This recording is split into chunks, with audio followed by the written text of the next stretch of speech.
अस्सलाम वालेकुम। कैसे हैं स्टूडेंट्स? 9 क्लास एक्सरसाइज नंबर 3.2 के क्वेश्चन नंबर 4, 5 और 6 को आज की इस वीडियो में हम सीखेंगे। तो पहले हम स्टेटमेंट पढ़ लेते हैं, ठीक है, फिर न्यू ट्रिक्स से हम जो है वो क्वेश्चंस को सॉल्व करेंगे, ठीक है। तो क्वेश्चन नंबर 4 में क्या गिवन है? What replacement for the unknown, ठीक है। आपको क्वेश्चन के अंदर कुछ ना कुछ अननोन यानी अल्फ़ाबेट की फॉर्म में मौजूद नज़र आएगा। जैसे यहाँ पे एल है, तो आपने उसकी रिप्लेसमेंट में बताना है कि क्या आएगा। Of the following will make the true statements, ठीक है, जो कि स्टेटमेंट को क्या बनाएगा, ट्रू बनाएगा। तो स्टूडेंट्स, ये हमारे पास डेफिनेशन फॉर्म है जिसे हम लॉग फॉर्म कहते हैं, ठीक है। ये एक्सपोनेंशियल फॉर्म का इन्वर्स होती है। तो हमने करना क्या है, इनको एक्सपोनेंशियल फॉर्म में लिखेंगे। तो एक्सपोनेंशियल फॉर्म में लिखने के लिए पहले आपको आइडिया होना चाहिए कि एक्सपोनेंशियल फॉर्म जो है उसमें क्या क्या मौजूद होता है। तो एक्सपोनेंशियल फॉर्म में सबसे पहले बेस होती है। बेस कहाँ पे होगी? लॉग के नीचे करके, ठीक है। तो वो हमने लिख ली, वो हमारे पास आ गई 3। अब इसकी पावर होगी बेस की पावर वहाँ पे होगी जहाँ पे लॉग नहीं होगा। अगर आप गौर करें तो 81 के साथ लॉग है और एल के साथ लॉग नहीं है। तो मैंने आपको क्या बताया है कि जिस साइड पर लॉग नहीं होगा वो हमारे पास पावर होगी बेस की, ठीक है। तो 3 की पावर क्या बन जाएगी? एल, ठीक है। तो बाकी जो बचेगा वो होगा हमारे पास इक्वल के राइट साइड पे, ठीक है, या इक्वल के लेफ्ट साइड पे, यानी उसको एक साइड पे आपने लिखना है, ठीक है। एक बात का आपने ख्याल रखना है कि एक्सपोनेंशियल फॉर्म में लॉग नहीं लिखा जाता, जबकि लॉग फॉर्म में या डेफिनेशन फॉर्म में जो लॉग की है उसमें लॉग लाजमी होगा। बेस नीचे जाएगी, पावर दूसरी तरफ जाएगी, और जो इक्वल के राइट पे है उसके साथ लॉग आएगा, ठीक है। जबकि एक्सपोनेंशियल फॉर्म में क्या होगा, बेस जो नीचे करके लिखी है वो बड़ी करके लिखी जाएगी, जो दूसरी तरफ होगा वो पावर होगी, और 81 जिसके साथ लॉग है वो दूसरी तरफ लिखा जाएगा। अब आपने क्या करना है, बेस को देखना है कि यहाँ पे बेस क्या है। बेस हमारे पास है 3। तो हमने देखना है क्या 81 हमारे पास 3 पे डिवाइड हो सकता है, फैक्टराइज हो सकता है। तो अगर हम गौर करें तो 81 3 पे डिवाइड हो सकता है। 3 27 the 81, 3 9 the 27, 3 3 the 9 and 3 1 the 3। Means अगर हम 81 की फैक्टराइजेशन करें तो हमारे पास आएगी पावर 3 की पावर 4, ठीक है। तो ये हो जाएगा 3 की पावर एल इक्वल टू 3 की पावर 4।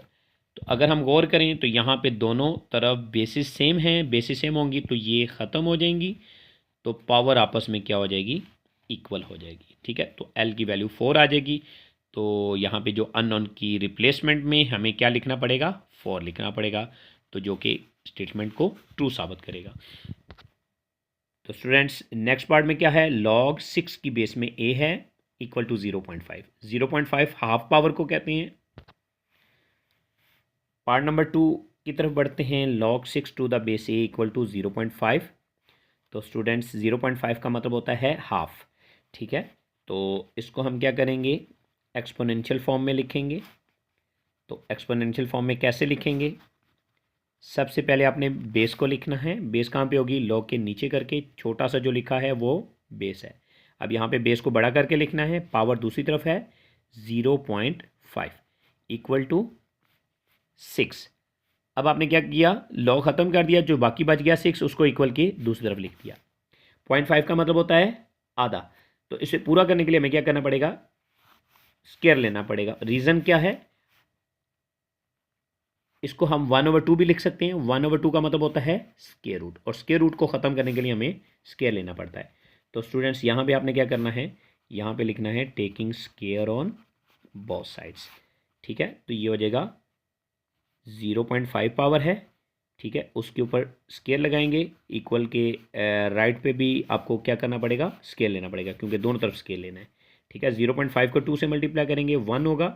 तो स्टूडेंट्स, 1 पावर कभी भी जो है वो ऊपर नहीं लिखी जाती है, ना बेस में लिखी जाती है ना ऊपर लिखी जाती है, ठीक है।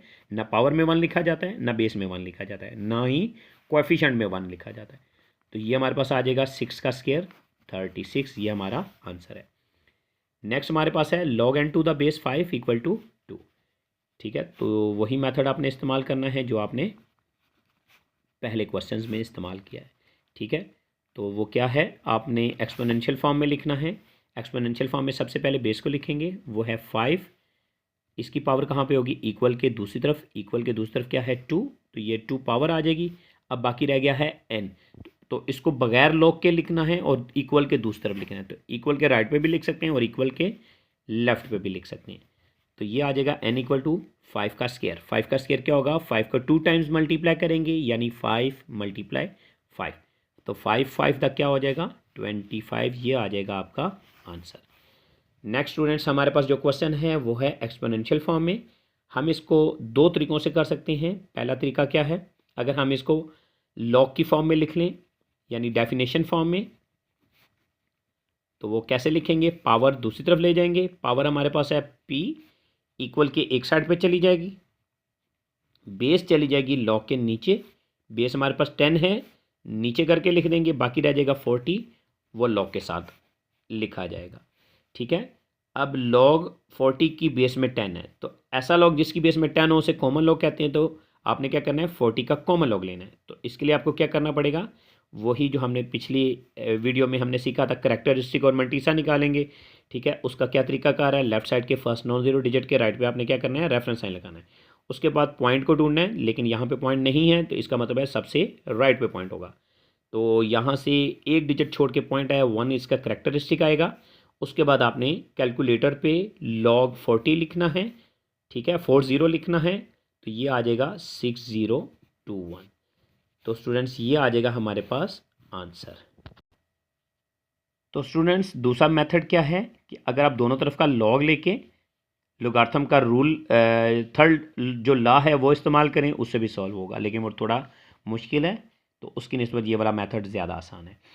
नेक्स्ट क्वेश्चन की तरफ बढ़ते हैं। क्वेश्चन नंबर है 5, इवैल्यूएट, वैल्यू मालूम करनी है log 1/128 टू द बेस 2।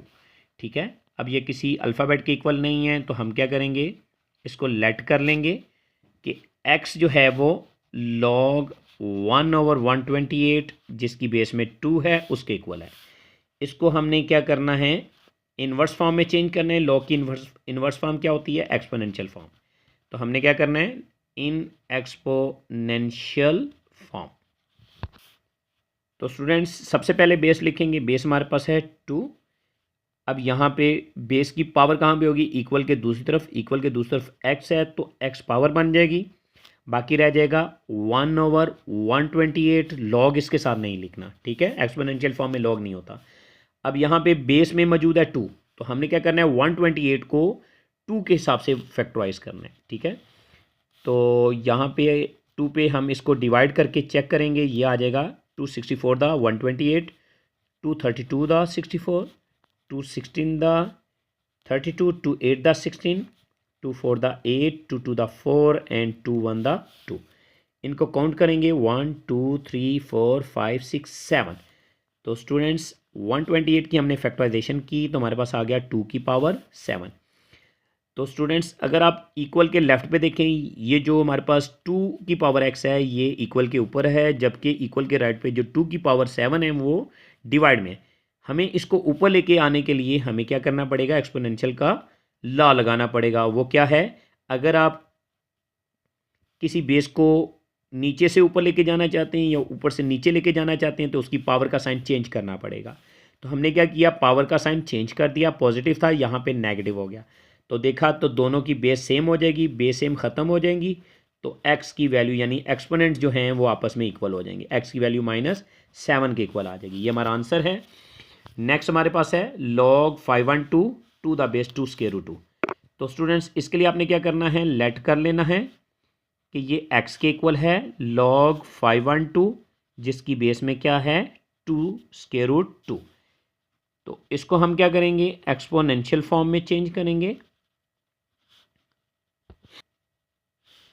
सबसे पहले बेस लिखेंगे 2 स्क्वायर रूट 2, इसके ऊपर आ जाएगी पावर। पावर क्या है, इक्वल के दूसरी तरफ, इक्वल के दूसरी तरफ अगर हम देखें तो x है, बाकी रह जाएगा 512। तो स्टूडेंट्स अगर आप ब्रैकेट के अंदर गौर करें, यहाँ पे 2 भी है और स्क्वायर रूट 2 भी है, तो इस स्क्वायर रूट को हमें ख़त्म करना पड़ेगा। उसके लिए आपको क्या करना पड़ेगा, बोथ साइड्स का आपको स्क्वायर लेना पड़ेगा। ठीक है, दोनों साइड्स का स्क्वायर लेना पड़ेगा। ठीक है, यहाँ पे पहले से x मौजूद है, तो जब स्क्वायर लेंगे तो 2 भी आ जाएगा, यानी स्क्वायर आ जाएगा, तो ये 2x हो जाएगी। ठीक है, इस स्क्वायर को आपने क्या करना है, इस 2 के ऊपर भी ले जाना है और स्क्वायर रूट 2 के ऊपर भी लेके जाना है, ठीक है। सिर्फ स्क्वायर रूट को ख़त्म नहीं करना, अगर स्क्वायर रूट को ख़त्म करेंगे तो रॉन्ग हो जाएगा, ठीक है। तो आपने ये जो स्क्वायर है ये 2 यानी जो कोएफिशिएंट है उसका भी स्क्वायर लेंगे और स्क्वायर रूट 2 का भी स्क्वायर लेंगे, ठीक है। और यहाँ पे ब्रैकेट चेंज कर लेंगे तो ऊपर आ जाएगी पावर एक्स इक्वल के राइट पे 512 का स्क्वायर एज इट इज़ रहने दें, स्क्वायर रूट से कैंसिल कर दें। उसके बाद इसको कैलकुलेट करें, 2 का स्क्वायर 4 हो जाएगा, 4 का अपने प्रोडक्ट निकालना है 2 के साथ यानी मल्टीप्लाई करना है, तो ये आ जाएगा 8, ठीक है। 2 का स्क्वायर 4, 4 को 2 से मल्टीप्लाई करेंगे 8 और ब्रैकेट के ऊपर पावर है x। अब यहाँ पे x के नीचे जो बेस है वो है 8। अब आपने क्या करना है, 512 को इस बेस के हिसाब से डिवाइड करना है, ठीक है। तो 512 यहाँ पे लिखा, तो बेस 8 के हिसाब से हम डिवाइड करेंगे। 8 64 द 512, 8 8 द 64 एंड 8 1 द 8। अगर आप काउंट करेंगे 1 2 3 तो ये आ जाएगा 8 की पावर 3। अब इसके ऊपर पहले से पावर थी 512 के, वो क्या था, स्क्वायर। अब यहाँ पे एक्सपोनेंट का लॉ लगेगा, वो क्या, 8 की पावर x ऊपर ले आएंगे, ये ब्रैकेट ख़त्म हो जाएगी। इसी तरह ये ब्रैकेट भी ख़त्म करनी है हमने, तो बाहर वाली पावर को अंदर वाली पावर से मल्टीप्लाई करेंगे। तो स्टूडेंट्स यहाँ पे अगर आप गौर करें तो बेस सेम हो गई हैं, बेस ख़त्म हो जाएंगी, पावर आपस में इक्वल हो जाएंगी, तो x की वैल्यू क्या हो जाएगी, 6। ये आपका आंसर आएगा। नेक्स्ट पार्ट की तरफ, नेक्स्ट क्वेश्चन की तरफ बढ़ते हैं। वो क्या है, find the value of x from the following statements. यहाँ पे आपने जो स्टेटमेंट्स हैं वहाँ पे x की वैल्यू फाइंड करनी है। तो ये क्या लिखा हुआ है, log x to the base 2 equal to 5। इसको आप क्या करेंगे, एक्सपोनेंशियल फॉर्म में चेंज करेंगे। एक्सपोनेंशियल फॉर्म कैसे बनेगी, सबसे पहले बेस लिखी जाएगी, बेस log के नीचे करके लिखी होगी छोटी करके, जैसे यहाँ पे 2 है। अब इसके ऊपर पावर होगी, पावर कहाँ से आएगी, इक्वल के दूसरी तरफ, इक्वल के दूसरी तरफ 5 है, 5 इसकी पावर हो जाएगी, और जो बच जाएगा उसको इक्वल के दूसरी तरफ लिखेंगे बगैर लॉग के, तो वो हमारे पास आ जाएगा x। तो x की वैल्यू क्या हो जाएगी, 2 की पावर 5, 2 को 5 टाइम्स लिख के मल्टीप्लाई करेंगे तो ये हमारे पास आ जाएगा 32। ये आ जाएगा हमारा आंसर। तो स्टूडेंट्स नेक्स्ट पार्ट की तरफ बढ़ते हैं। log 9 to the base 81 equal to x, ठीक है। पार्ट नंबर 2 है, इसको हम क्या करेंगे, एक्सपोनेंशियल फॉर्म में लिखेंगे। यहाँ पे लिखा इन एक्सपोनेंशियल फॉर्म, ठीक है। सबसे पहले बेस लेंगे, बेस हमारे पास है 81, इसके ऊपर पावर आएगी जो कि दूसरी तरफ होगी, वो क्या है, x। बाकी रह जाएगा 9, उसको बगैर लॉग के इक्वल के दूसरी तरफ लिखेंगे। अब यहाँ पे x की बेस में 81 है, जबकि यहाँ पे 9 है, अगर हम इसकी पावर लगाएंगे तो 1 होगी। अगर यहाँ पे 1 की बेस में 9 है तो x की बेस में भी 9 आना चाहिए। तो हम क्या करेंगे, 81 की 9 के हिसाब से, 9 बेस के हिसाब से फैक्टराइजेशन करेंगे, यानी 9 पे डिवाइड करेंगे। 9 9 द 81, 9 1 द 9, तो काउंट करें ये 2 9s हो जाएंगे, यानी 9 की पावर 2 हो जाएगी। अब यहाँ पे 81 के ऊपर पहले से x पावर थी, तो ये बन जाएगी 2x इक्वल टू 9 की पावर 1। तो यहाँ पे बेस हमारे पास क्या क्या है, 9, दोनों की बेस 9 है, तो बेस सेम होगी, तो पावर को हम क्या करेंगे, इक्वल कर देंगे, ठीक है। तो 2x इक्वल टू 1 हो जाएगा। x का कोएफिशिएंट 2 है, इसको जब दूसरी तरफ लेके जाएंगे तो डिवाइड में आ जाएगा, ये आ जाएगा हमारा आंसर। नेक्स्ट पार्ट की तरफ बढ़ते हैं। वो क्या है, log 8 to the base 64 equal to x over 2।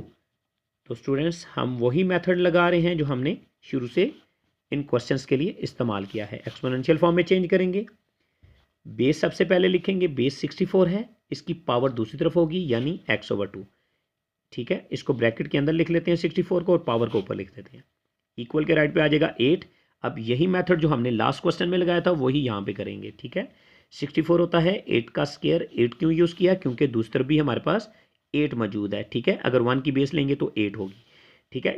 इसी तरह x ओवर 2 की बेस में भी हमें 8 लेके आना है, तो ये क्या कैसे आएगा, 64 को फैक्टराइज करेंगे 8 के हिसाब से, तो 8 का स्क्वायर बनेगा।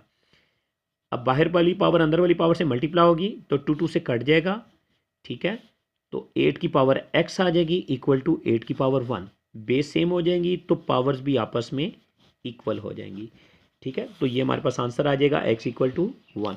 नेक्स्ट पार्ट की तरफ बढ़ते हैं, ठीक है। log 64 to the base x equal to 2, इसको हम क्या करेंगे, एक्सपोनेंशियल फॉर्म में चेंज करेंगे, ठीक है। सबसे पहले बेस लिखा, बेस को लिख लिया, उसके बाद आपने क्या करना है, पावर को लिखना है। पावर दूसरी तरफ होगी यानी 2, इक्वल टू 64। अब ये क्या है, x square equal to 64। Square को ख़त्म करने के लिए आपको क्या करना पड़ेगा, स्केयर रूट लेना पड़ेगा दोनों साइड्स में। तो स्केयर रूट से कट जाएगा। तो स्टूडेंट्स एक बात का ख्याल रखना है, वो क्या, जब स्केयर रूट आप खुद लेंगे तो प्लस माइनस का साइन आएगा, ठीक है। तो हमारा आंसर आ जाएगा x equal to +-8।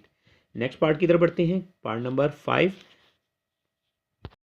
log x to the base 3 equal to 4, ठीक है, इन एक्सपोनेंशियल फॉर्म ये लिखेंगे और साथ ही एक्सपोनेंशियल फॉर्म में चेंज कर देंगे। सबसे पहले बेस लिखेंगे, 3 आ गई, इसकी पावर क्या होगी 4 इक्वल टू एक्स। तो एक्स की वैल्यू हमने निकालनी है, उसके लिए क्या तरीका इस्तेमाल करेंगे, 3 की पावर 4 है, इसका मतलब है 3 को 4 टाइम मल्टीप्लाई करेंगे, यानी 3 × 3 × 3, ठीक है। इनको मल्टीप्लाई करेंगे, ये आ जाएगा 81, ठीक है। तो स्टूडेंट्स यहाँ पे हमारी एक्सरसाइज ख़त्म होती है। तो इन जैसे जितने भी क्वेश्चन हैं आपने इसी मेथड से सॉल्व करनी है, ठीक है। अगर आपको हमारी वीडियो पसंद आई हो तो इसे लाइक कीजिएगा, अपने दोस्तों के साथ शेयर कीजिएगा, हमारे चैनल को सब्सक्राइब कीजिएगा। अपना बहुत सारा ख्याल रखें, दुआओं में याद रखिएगा। अल्लाह हाफिज़।